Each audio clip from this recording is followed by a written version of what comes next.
Hi mga langga, so welcome back again to our YouTube channel. So for today's video mga langga, so samahan nyo kaming pupunta ng La Trinidad mga langga, Benguet. So ayan, maaga akong gumising and then nagkape na rin kasi maaga yung schedule ni Nathan mga langga. So actually mga langga, nang pinalabas ko pala si Nathan is may tangtay problem siya mga langga. So inadvisean kami ng doktor, ng pedian niya na mga langga na ipakat agad habang bata pa siya mga langga. So, ayan nga, nakita pala namin yon after newborn screening siya. So, sabi ng isang nurse na nag-check sa kanya sa newborn screening, nakita nila na yung may tangtay problem nga si Nathan mga langga. So, ayun, sinabi ko sa pedian niya na ganun na nga. So, kaya ayun, naganap yung pedian namin ng ENT, yung surgeon, yung magkakat talaga ng tangtay ni Nathan mga langga. So, hindi talaga yung pedian niya yung nag-cut sa tangtay niya. So, naghanap kami ng isang ENT mga langga, yung doctors na sa mga doctors ng mata, mga ilong, ganon, ears, sa mga bibig, ganon mga langga. So, ayun, so may nakita kami, din siya sa CHDG Hospital. Ayun, so nakaschedule si Nathan ng mga ilang days pa namin hintay bago yun nagawa mga langga. So, ayun na nga. So, pagkadating namin doon, so sabi naman ng doc, saglit lang daw yun. So, 7 a.m. yung schedule niya mga langga. So, nakarating kami doon ng mga 6 ata or 6:30. And then, sinalang naman kami agad sa emergency area. And then, ayun, dinala kami sa operating room. And then, ayun, ako ang nagsama kay Nathan doon mga langga sa operating room. And then, ayun, umiyak nga siya kasi quite masakit din siya mga langga. So, pero mabilis lang naman siya. So, nakauwi naman kami agad after nun. Nung hindi na dumugo yung, niya mga langga, yung pagputol niya. So, ayun, so mabilis lang. So, mabuti sinabi din agad sa, nung nag-newborn screening sa kanya na ipakat agad yung tangtay niya mga langga kasi makaka-problem si Nathan sa paglaki nito kapag matagal pang ipaputol mga langga. So, ayun na. Tapos na siya. So, mabilis lang naman. So, ayun. So, after that one mga langga, nung kami, kumain muna kami and then umuwi kami agad ng Kapangan mga langga. So, ayun. So, ayun. Ngayon si Nathan is okay na yung tangtay niya. So, makapagpadidi na siya ng maayos sa akin mga langga. Kasi nung paglabas talaga niya, hirap siyang magdidi mga langga kasi nga dahil sa tangtay niya mga langga. So, problem din talaga sa mga babies yung tangtay mga langga. So, kaya kapag may problem talaga about sa tangtay mga langga, so dapat ipaputol agad yun para hindi na mahirapan si baby or mga babies niyo mga langga sa paglaki. So, ayan. So, aside from that mga langga, nung tangtay problem ni Nathan, so ito yung pala namin, yung sa pag-alaga sa kanya dito sa bahay mga langga. So, ayan, yung daddy pa niya yung nag-alaga niya dyan mga langga kasi nandito pa si Kyle sa Pilipinas nung time na nanganak ako kay Nathan. So, mga 2 weeks and a half pa siya nung pinanganak ko si Nathan mga langga. So, may 2.5 weeks pa siyang natira bago siya babalik ng Macau mga langga. So, ayan. So, in-enjoy mo na niya yung pag-alaga kay Nathan mga langga. So, ayun.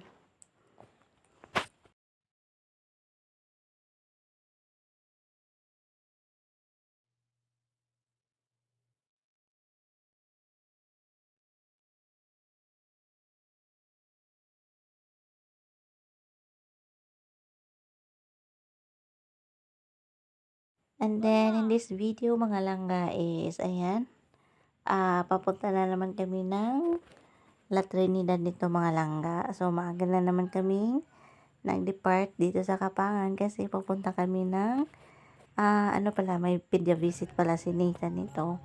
And then may umagay ni visit din ako mga langga. So, ayan, so maaga kami pupunta ng La Trinidad at pupuntahan namin yung clinic ng pedia niya mga langga. So, first visit ni Nathan sa clinic ng pedyan yung mga langga dito sa KM3 sa La Trinidad. So, ayan na nga nung pagkarating kaya namin is maraming pasyente nang nakapila mga langga. So, ayan. So, akala namin hindi kami masalang agad kasi nga maraming patients na naghihintay mga langga. So, ayun. So, mabilis lang naman kaming nasalang kasi first time ni Nathan dito. So, kaya kami inuuna. And then, maliit pa si Nathan. Newborn pa siya dyan. Kaya yun. So, ang ginawa doon namin kay Nathan is kinuha lang yung weight niya tsaka height.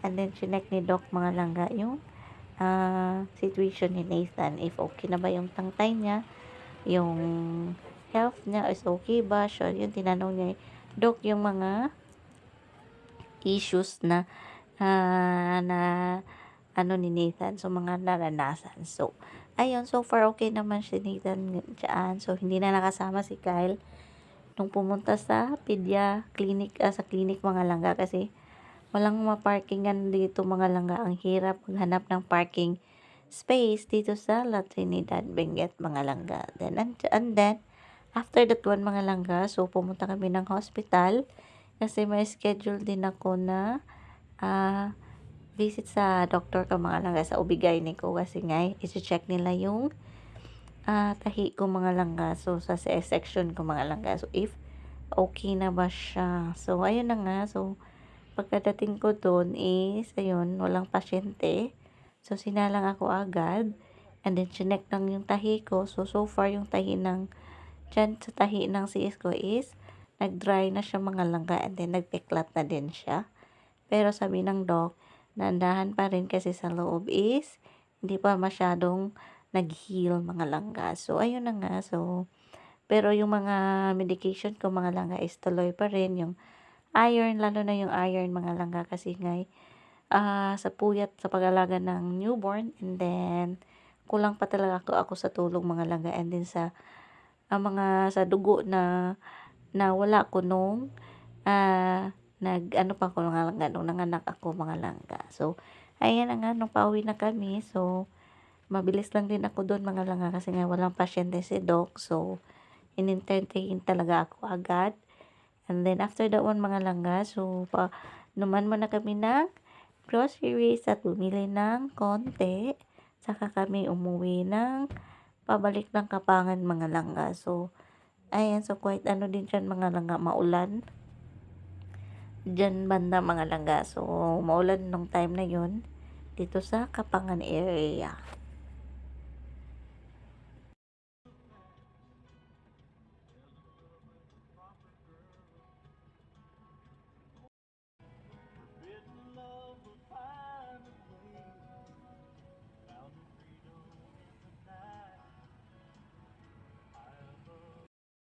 And then, this next video pala mga langga is, may simpleng handaan pala dito sa bahay mga langga. So, as you can see, so yun pa yung mga ulam na niluluto nila mga langga. So, may wat-wat, pinonik at saka pansit mga langga. So, hindi talaga mawala yung pansit. So, pansit is life mga langga. So, pampahaba ng buhay. So, hindi ko pa alam kung anong pangalan ng ibang ulam na inanda nila mama at saka nila Kyle that time mga langga. So, ayun na mga langga. So, may handaan pala dyan sa bahay kasi pang disbitida ni Kyle mga langga kasi babalik na si Kyle within ilang araw na lang dyan. So, pabalik na siya ng Macau mga langga. So, tapos na yung isang buwan niya na vacation dito sa Pilipinas mga langga. And then, sinabay na rin yung pa-blessing sa mga sasakyan mga langga kasi hindi pa siya na-blessingan. Walang blessings pa yung mga sasakyan nila mama mga langga. So, kaya sinakto nila na nandito si Kyle para nandito sila lahat mga langga na mag-blessing sa sasakyan mga langga. And then, pina-over na rin si Nathan that time mga langga. So, ayan. So, yan lang. And then, just enjoy the rest of this video mga langga kasi quite mahaba ito siya. So, kayo na mag-adjust. Ayun na mga langga. So, thank you for watching. Sige.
our helps in the name of the Lord, the maker of heaven and earth.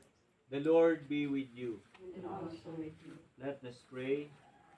Assist us mercifully, O Lord, in these our supplications and prayers, and bless this motor vehicle. Give your holy angels charge over it, that all who shall ride therein may be saved and protected from every danger. As by your deacon Philip give faith and grace to the Ethiopian eunuch as he sat in his chariot and read your sacred book. So now to your servants show the way of salvation, that those who by the help of your grace are ever intent upon good works may through all the changes and chances of this mortal life be made worthy to obtain eternal joys. Through Jesus Christ our Lord. Amen.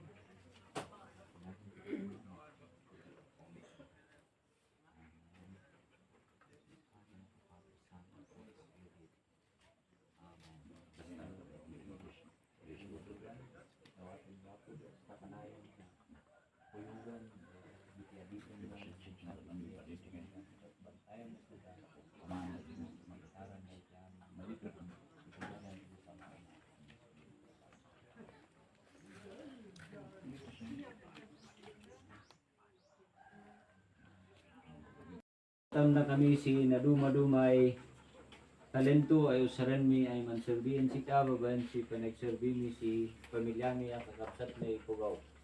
At naida di drivers mga drive sinay lugan ay sagot mo mutlangan dayda.